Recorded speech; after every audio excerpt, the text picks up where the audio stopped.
This presentation, we're going to take a look at natural methods of pest control and garden disease management. Country Living, page 18 says, slothful servants are increasing the evil by their lazy habits. Many are unwilling to earn their bread by the sweat of their brow, and they refuse to till the soil. But the earth has blessings hidden in her depths for those who have courage and will and perseverance to gather her treasures. Fathers and mothers who possess a piece of land and a comfortable home are kings and queens. When we consider some of the critters that will invade a person's garden space, we think of deer. Even as beautiful as they are, they can terrorize a garden. Elk, which is a large relative about the size of a horse. If you happen to be in an area where there's moose, they're even bigger and they're even more destructive. Raccoons, rabbits, slugs, which if you're not used to slugs in your part of the country, they're like a large snail without a shell. Birds, mice, and moles, and we might add voles with a V. So let's take a look at fencing to keep elk out. Make sure you don't plant anything in your garden until you build the fence, because if they know what's in the fence, you're going to have a harder time keeping them out. The problem is rabbits can get in. Our next step is you can either use poultry fence or chicken wire, which is called chicken wire, or you can have what's called a hardware cloth, which is more like what's pictured here. The chicken wire is kind of diamond shaped. It's real lightweight, and over time will rust easier. And the hardware fence is a little heavier gauge. What people do is the first 18 inches above the ground is where the rabbits will get through. If you go on the internet, you can see pictures of rabbits going through a chain link fence. Their body's way bigger than that hole, but if they can get their head through the hole, they can make their body go through it. So a chain link fence isn't going to work, and this game fence isn't going to work for rabbits. So we put hardware cloth 18 inches or 2 feet from the ground up, and then they will dig under it. So what you do is you bend your hardware cloth or chicken wire and go underground parallel with the ground under the sod. There's two ways to do this. One is there's a machine you can rent, like at Home Depot, that's a sod cutter, and I know several people that have done that around their garden fence, and it cuts the sod and you roll it back, you put the material in the ground in an L shape, and then you flip the sod back on and you're done. Or you could just take a hefty weed whacker and bust off all of the topsoil or sod until you're down to dirt, and do the same. So either way, the final product needs to be with at least 18 inches of chicken wire or hardware cloth vertically on the outside of the fence, and then 6 or 8 inches horizontally under the sod. And that way when the rabbit comes to the fence and tries to dig underneath, he's hitting fence underground. Now here's another fence that is designed to keep deer out. Now this is a friend of mine who is developing country property, and somebody that he knows and trusts has done this for a number of years successfully. So this friend of mine just built this fence around his new garden and his greenhouse. And you will notice there's a peeler log for the corner, and then he's got a 40 to 50 pound fishing line every 18 inches horizontally. That's real easy to install, real lightweight, and he claims that deer will come up and they'll bump into that and it'll spook them and they'll go away. He says, check with me in a year and I'll tell you if it works. Another thing you need to do regarding deer and mice and rabbits and mice in particular, is when you have a newly planted fruit tree, like we did this one recently, the Ellen White method, if you don't protect the bark from small critters, they will chew the bark and that could kill the plant. So this is hardware cloth put in a circle enough so that a mouse or a rabbit couldn't get to it. Now, mice, that's another story. If you go on the internet, you can see this. This guy tried this rolling log mouse trap, and he put it in his barn, and he videotaped it with a motion-sensitive, motion-activated night vision camera. And this is how many mice he got in one night. So what happens is you put some peanut butter on the roller, and if this is kind of like ball bearing, it rolls real easy, and they walk up the ramp, they walk out on the roller to get the peanut butter, they lose their balance, they fall in the water and drown. I've got 2 of these and they work really well. Birds will eat all your blueberries if you don't cover them up with netting during the season when the blueberries are ripe. If you look in the very far distant view below the hills, there's an open field, and that is a very large, hundreds of acres of blueberries. Now, they don't worry about covering their blueberries because they have so many that it outnumbers the birds. They also have a bear that comes frequently to help himself, and they don't even worry about that because there's so many blueberries that they just have more than they have to have. I remember as a kid in this same county going to a U-pick blueberry patch, and they had these cannon things that would blast off every few minutes to scare the birds away. Pretty annoying. There are different methods of how to keep the netting off of the trees, off the bushes, blueberry bushes. You could just drape them over the top, but then it would have a tendency to damage and knock off blueberries as the wind blew, and also they might get up underneath. You have some choices. One is you could do like one of our neighbors and just do chicken wire. It's inexpensive, and he just leaves it up year round on the walls, and the problem is if it's up on the ceiling part, wet heavy snow can raise havoc with whatever you have there. So you could leave the chicken wire on the outside and take the part off the ceiling off in the winter. You could do the same thing with some netting. I don't know what it's called, but it's the typical blueberry plant netting.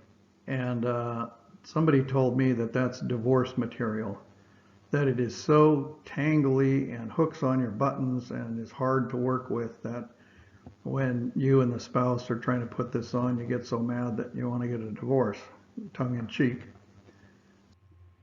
Now here is a blueberry netting system that I saw down the road from us, and you'll notice they have a row of blueberries, and I think the next row is raspberries.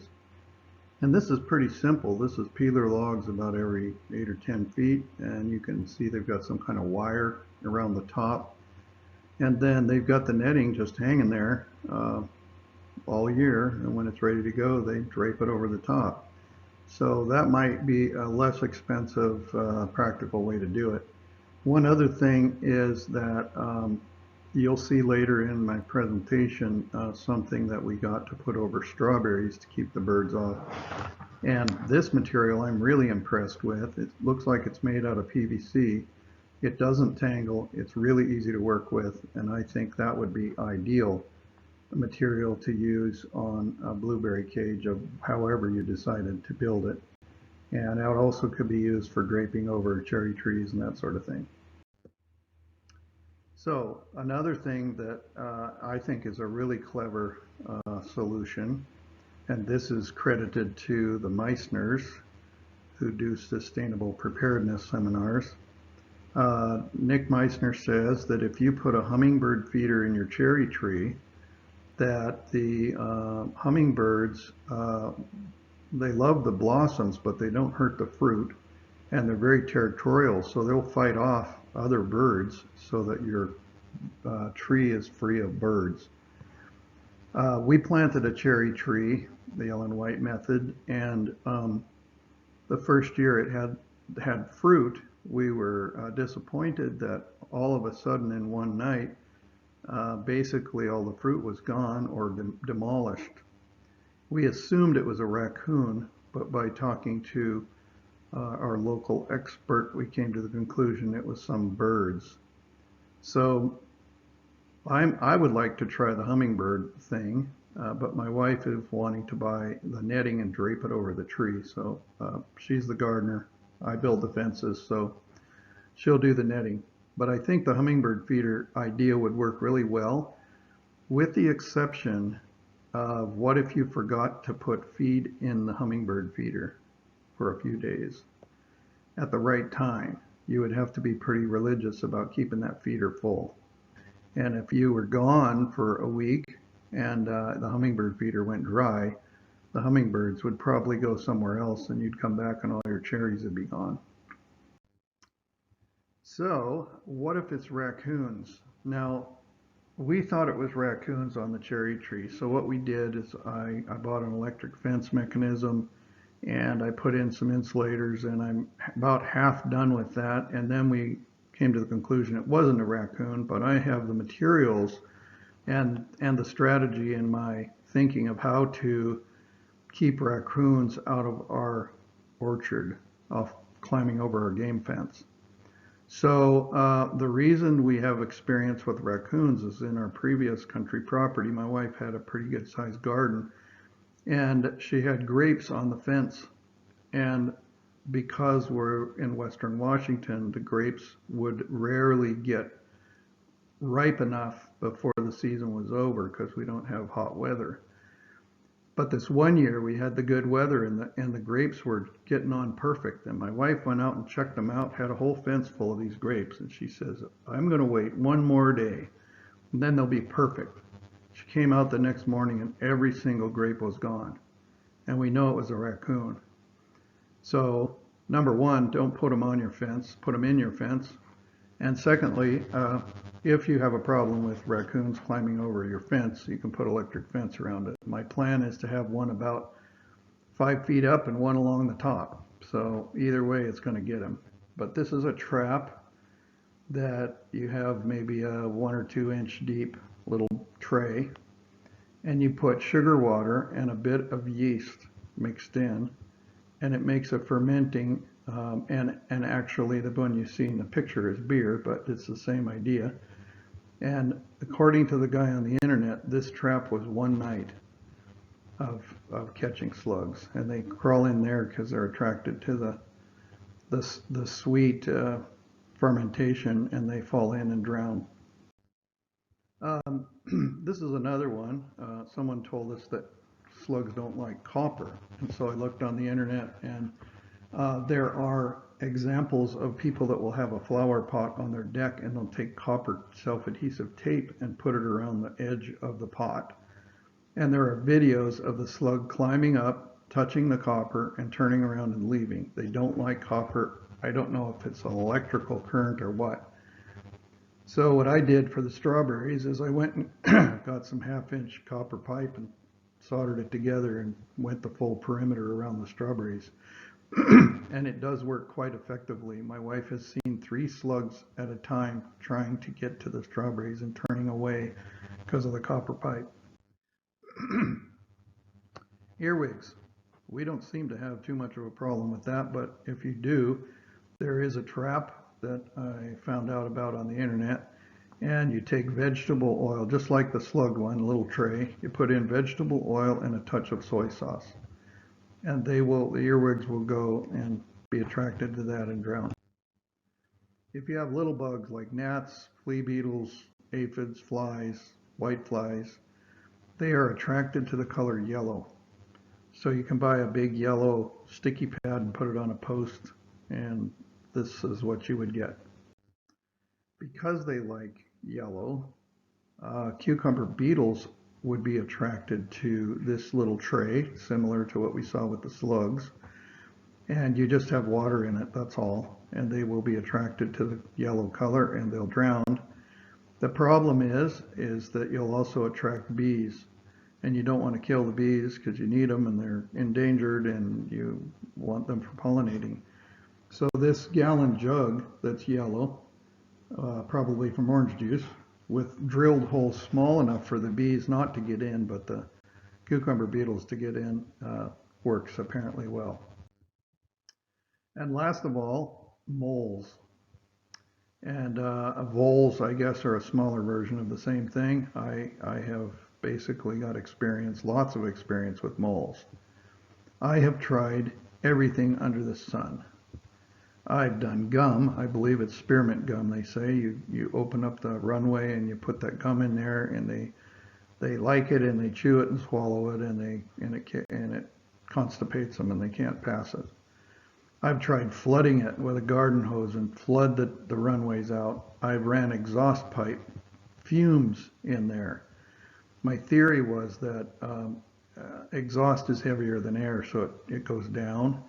And so moles have two levels of runways. They have one on the surface where they're feeding on grubs and worms, and then they have a deeper level, a basement level, where the nests are.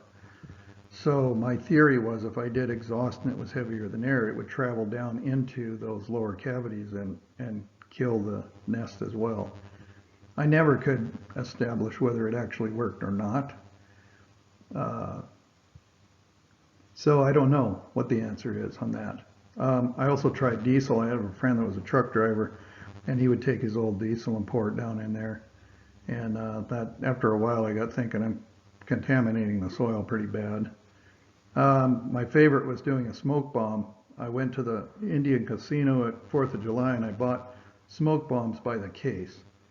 And I would go and I made a piece of cardboard about 1.5 by 1.5 feet with a hole in the middle that just the size for the nozzle of a portable propane torch. Self-igniting one that you press a button and it lights it.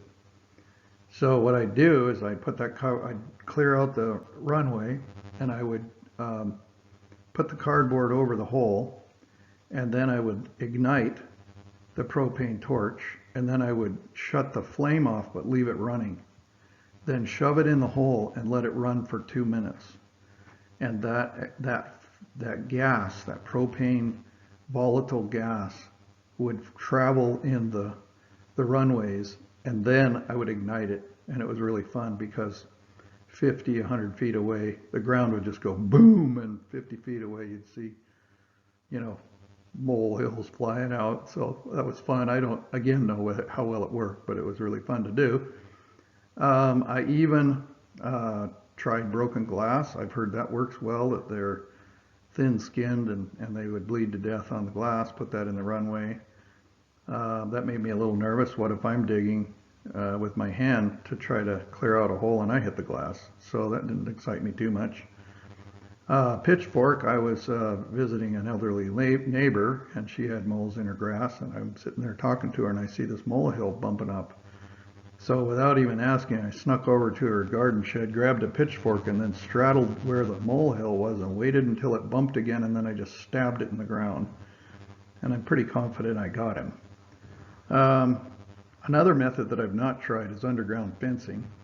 If you trench down about maybe a foot around your property and you put a fence vertically in the ground, that would stop them from, like chicken wire would stop them from going. The problem is if you're on acreage, that's an awful lot of work. So last but not least, the property we're on now, I only have a couple of moles, and I bought for the first time these worms. They're a kind of a gel-looking worm. I don't know the brand offhand, but they're looking for worms, and when they eat that worm, it kills them. So I have tried it, and where I tried it, there is no more activity. So I really think it works. Plant pathogens, disease management, and prevention. So to begin with, you want to start with your soil. If you have healthy soil, you'll have healthy plants. If they aren't getting the nutrients and the water that they need, they'll be sickly and more prone to disease. A couple of the factors that you can pay attention to are the tilt of the soil, that is how loose it is. If it's compact, it's not going to have the availability of nutrients, as well as root penetration versus a loose, well-drained soil. Adequate nutrients.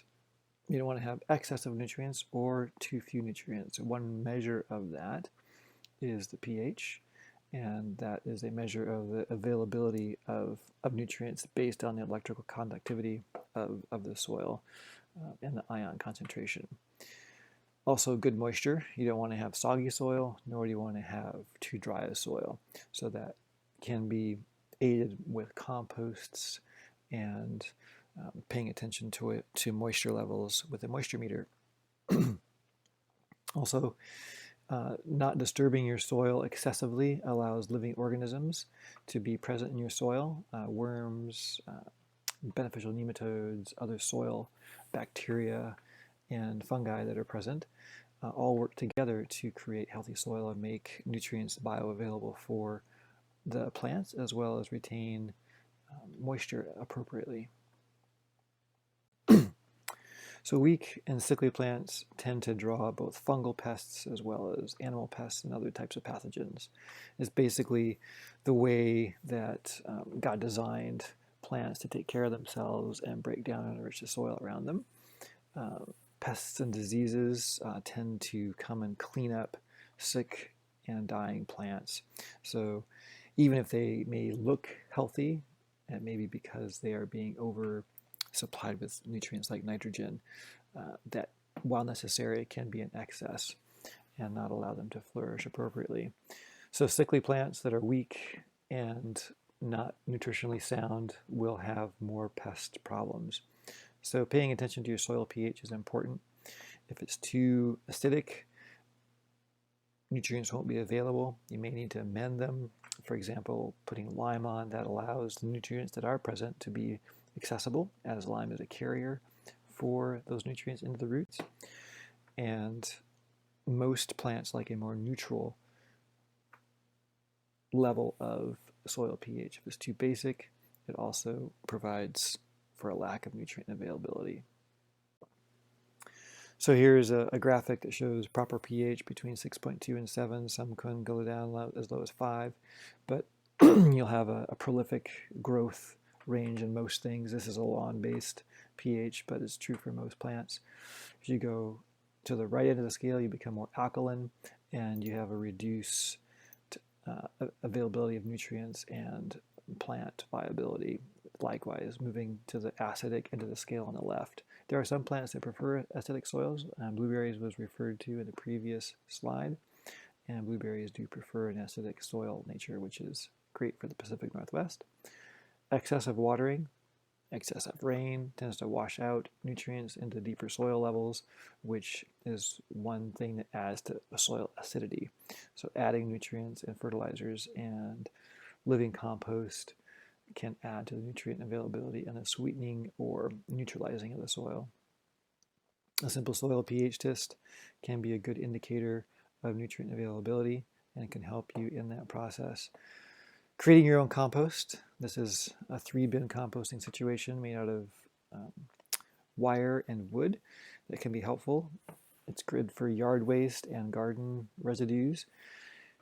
One like this would not be as beneficial for something like food scraps because that tends to draw vermin, rats, and other things that get into your compost bins, like animals, for example.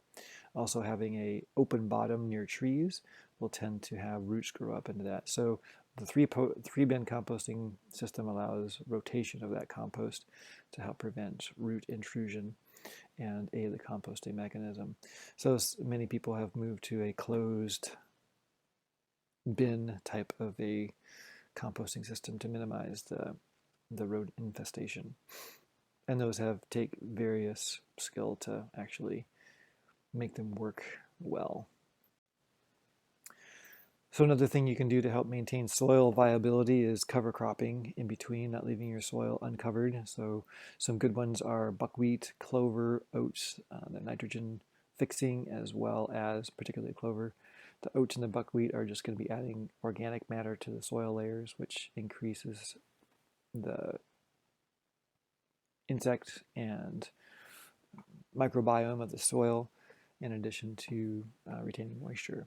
So mow and mulch it before flowering if you want to maintain a lack of those additional seeds being added to your seed bed and then becoming a weed. So unless you're growing it as a crop, you want to mow it to prevent excess reseeding. So one thing to consider is tillage. This bed in this picture here, they have a lot of mulch down, and they're just tilling the beds that are being planted and adding compost to them. Tilling, while it clears the soil, can break pathogen cycles, also can excessively disrupt the organic matter in the living profile of the soil. No-till provides rich organic matter that multiple layers of organisms can work in, so adding fresh compost at the top after you've de-weeded it can be helpful. One thing about keeping things weeded is it keeps a recurrence of weeds from occurring if you can catch them before they go to seed. Some plants, like chickweed, for example, go to seed very rapidly, so it's a challenge once they're established. So this particular picture has some nice row covers that can help prevent flea beetle infestations on susceptible plants. So some other strategies that can be beneficial is using transplants. Many times you have things like damping off and things like that that occur in plants that are seeded and direct seeded in the soil. So you can grow those inside and then transplant them out. That helps to sidestep some of those issues. Companion planting, so diversifying your planting beds so you don't have a monocrop, for example, too much of the same thing altogether. So kind of separating them out helps to potentially repel pests as well as divide your garden up so that they may not all fall prey to a particular pathogen at the same time. Sacrifice plantings. So over time you may observe that there are particular varieties that are more susceptible to disease and or to pests like bugs rather than the cultivars you're wanting to keep and harvest. Just take notes of those and interplanting those in between and throughout your rows can attract the pest to them as opposed to your preferred varieties, and that can be a helpful strategy. Crop rotation, there are some plants that tend to have pest problems that can lay dormant in the soil.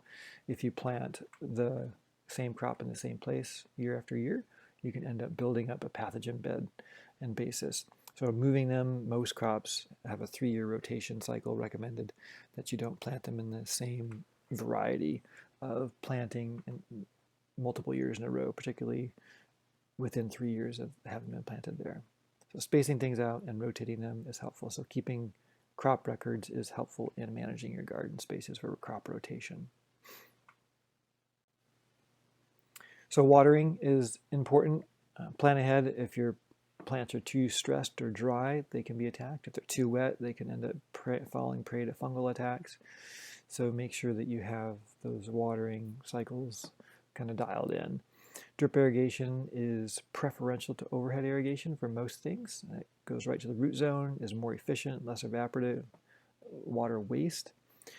And also sometimes that surface watering can add excess moisture to the leaf surfaces and make them more susceptible to fungal pathogens. So while overhead watering is easy, it can tend to encourage some disease situations in a garden situation. A lawn, it's okay. In landscaping, it tends to be no problem. But in a garden, it can have different effects on different plants. Maintain good air circulation. You can see these rows are not compactly planted close together to allow air to circulate through. That helps them to dry off after the morning dew or rains, which prevents excess dampness. A garden that is full of weeds and choked, reduced circulation of air, potential increase in pathogens, and also increased seed bed for future weeds. And it can provide a layer of good bugs or bad bugs, having a diverse planting, but generally weeding is preferential to leaving it a bit unweeded. You have better plant growth. So I'm not an expert, particularly in plant pathogens, but am learning and enjoying the process of learning and hoping to benefit my garden in the process of that. This is a book that is a great resource with which I've drawn from for this presentation, Natural Pest and Disease Control by Rodale Press, and it's done from an organic gardening perspective, which is helpful.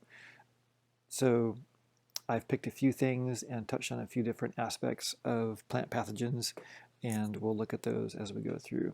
But this would be a good resource to have on your shelf with many more potential processes and disease conditions and potential solutions associated with them than what I have here for you today. So looking at some various plant pathogens, one of the favorite things in the garden is fresh basil.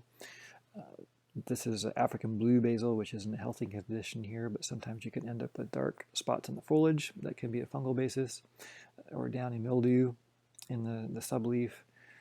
Essentially, the action that you need to take is removing the leaves, and applying potassium bicarbonate to the foliage can be helpful in a solution for solving that problem. And then just make sure you have an even watering schedule, keeping the foliage dry. So that again is encouraging a root zone watering, drip irrigation type of a situation to prevent that type of problem. Looking at beans, wide variety of beans. Beans are a great addition to your garden. String beans and snap beans, lima beans, all kinds of beans. The pH they prefer is 5.5 to 6.5 with a soil temperature of 80 degrees for germination. If you're below that, 60 or lower, they're going to have a hard time germinating. This year, thankfully, our beans germinated. It seems like it's going to be a cool, wet summer for us here in Washington State in 2020, which has been unusual in the last few years, but more the norm in years past. So one of the things that you can do to help benefit them is spray a foliar seaweed spray, and that helps improve micronutrient availability for the plants, for beans in particular. So a couple issues that we'll look at. Plants stunted or they fail to emerge. They could have root rot, or they could have seed corn maggots, and that kind of depends a little bit on what you've had growing in your soil to start with in the past, what they're rotating into. One way to help minimize that is soaking your seeds for 25 minutes pre-planting in a compost tea, and then planting them. That kind of activates them and protects them. I haven't tried this, but looking forward to maybe giving that a go sometime. Also, you can inoculate the soil with parasitic nematodes that would go after the maggots. Just want to make sure that you get a positive nematode, a parasitic beneficial nematode. Sometimes you can have leaves with white growth, which is essentially a mildew, powdery mildew. It could be a white mold or a bacterial blight. Make sure you have adequate airflow. You haven't planted them too close together, and drip irrigation again is a good plan to keep the moisture off the leaves. Potassium carbonate can be added, or you can do a baking soda soap spray mixture of 1 teaspoon to 1 teaspoon to 1 quart of water. Baking soda to soap to water, and that can be sprayed on and help with that situation. Beets. Beets are a favorite garden food. You can eat the foliage as well as the bulbs themselves. They've been known throughout history. One of their benefits is that they provide a natural source of nitric oxide, which is beneficial in blood vessel dilation and blood flow. So they're actually a very good source of food, energy, and stamina. They like deep, well-drained soil, pH 6.5 to 7.5. You definitely want to do your 3-year cycle on rotation of space. Sometimes you may encounter stunted or curled leaves. It could be a virus called curly top virus. So if they get infected with curly top, pretty much have to destroy the plants. If you have leaf hoppers around, they can tend to spread that virus. So if you use an insecticidal soap spray, and most soaps are insecticidal, you want to find one that is or biodegradable, but essentially they cause the insects to suffocate. They cover their breathing apparatuses and make them not able to live in a natural way. Another thing you can do is cover the row covers after planting with row covers, and that helps prevent aphid infestation of prone plants. Cabbage. Cabbage is a great plant to grow. Purple cabbage, green cabbage, they tend to grow well in marginal soils. pH 6 to 6.8. When you do rotate, you want to destroy all the residue. Have it deeply tilled and or just removed and burned. Shallow roots, so they need to be kept moist. Again, that root zone watering with a drip system is a good idea. And that helps to prevent overhead infestation of fungal. Also, it helps to keep slugs and things like that out of them. They have all the excessive leaves around the exterior, which provides a barrier to entry as they hit those first, but will help keep the integrity of the inner cabbage heads. So some common nutrient deficiencies: boron, calcium, phosphorus, and potassium. So those can be added through micronutrient additions, seawater, foliar sprays can add those particular elements. That seawater would definitely want to be diluted. It wouldn't want to be full strength, or you'd end up salinizing your soil. Couple issues: transplant leaves turn purple unless you have purple cabbage. Could be a phosphorus deficiency, so a seaweed extract spray can be beneficial in that. It helps to provide those missing nutrients. Brown tipped leaves can come from two different sources, either excessive heat or calcium deficiency. So they do like it warm but not hot. So if you need to shade cloth them, that might occur with temperatures over 80. So depending on what region of the country you live in, that may be more necessary than others. Keep your soil moist. You can side dress with compost. That compost not only adds nutrients, but also adds moisture retention by lowering the evaporative rate and just adding organic matter that helps to hold the moisture in the soil. So those are some issues and potential remedies for cabbage issues. Carrots, a favorite garden food, rainbow carrots, all different colors. Interestingly enough, I read an interesting book called Eating on the Wild Side, which talks about the origin of many of the fruits and vegetables that we have. And the multiple color array you see in the picture above is actually more heirloom in nature. It was actually the House of Orange in the Netherlands that went and declared and actually made the effort to selectively breed for orange carrots, which have become the norm for carrots around the world as far as coloration. But they aren't an heirloom. There are heirloom orange carrots, but many of them are hybrids. But they were hybridized in honor of the House of Orange. And interestingly enough, the House of Orange shows up in the Reformation as a family that protected the reformers who were in flight from persecution from the papal authorities. So they helped preserve the Reformation. So as you eat orange carrots, remember the House of Orange and their faithfulness in helping to protect the spread of the Protestant Reformation. So carrots like deep, loose soil, pH of 5.5 to 6.8. They like a temperature range of 60 to 75, plenty of water. Make sure you rotate, as they could become susceptible to various soil pathogens. They're sensitive to salt, so you don't want to have excess saline environment around them. So a couple issues associated with them: yellowing leaves, wilting plants.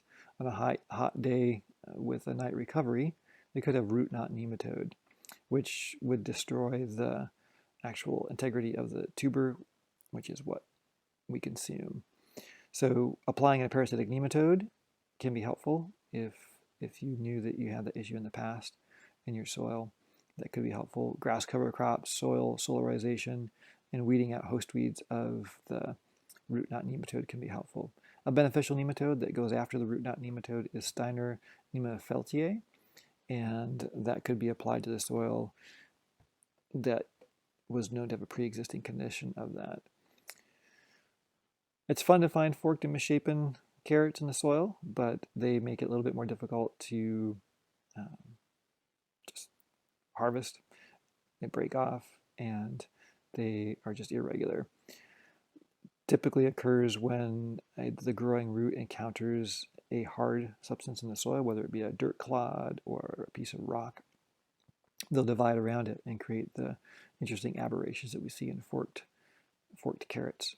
So deep clear soil, using shorter varieties if you have hard pan or rocky soil, or raised beds that can allow for deep penetration through soft soil can be helpful. Onions and garlic, they do like full sun, deep, well-drained soil. They love compost. They need nitrogen, and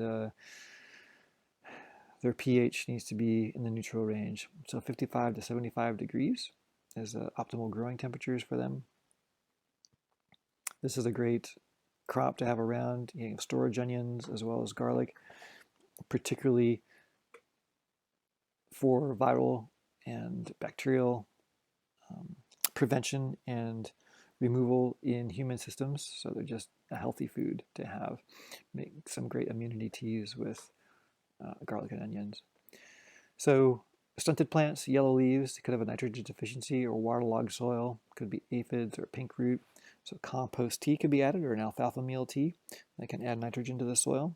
Let the soil dry out and drench the roots with a kelp extract. Aphids, spray off with water or use a soap solution again. And pink root is a fungal infection that destroys the plant, and you have to simply destroy the infected plants. Bulb rot in the ground is caused by white rot. Destroy, don't even compost them. Make sure you get completely rid of them. Burning them is probably the best way to get rid of them. Make sure you have good drainage, pre-soak the seeds in compost if you're starting from seed. Most onions are started from starts or sets, but you may need to use a compost tea to mitigate any white rot situations. So again, crop rotation is a good idea. Peppers, there's just a wide variety of peppers, as you can see in this picture, everything from hot to sweet peppers in the whole scale. Deeply well-drained soil that's worked well is beneficial. pH 6 to 6.8. You'll notice that the pH again is neutral. That's what most vegetable plants prefer and grow best in. That allows the access to the nutrients like nitrogen, phosphorus, potassium, and calcium, which peppers don't want in excess but need to have available. 60 to 85 degrees in cooler climates. They do well in hoop houses that can increase the temperature over longer periods of time for them. Mulch to prevent soil pathogens from getting on the fruit. That's helpful. One of the things that can happen is if there are too few flowers forming or they drop the fruit without setting the fruit, there may be too much nitrogen. So they are sensitive to nitrogen, having excessive heat, or pepper weevils in the flowers. So the foliage will often be very dark green, but few flowers will be produced if there's excess nitrogen.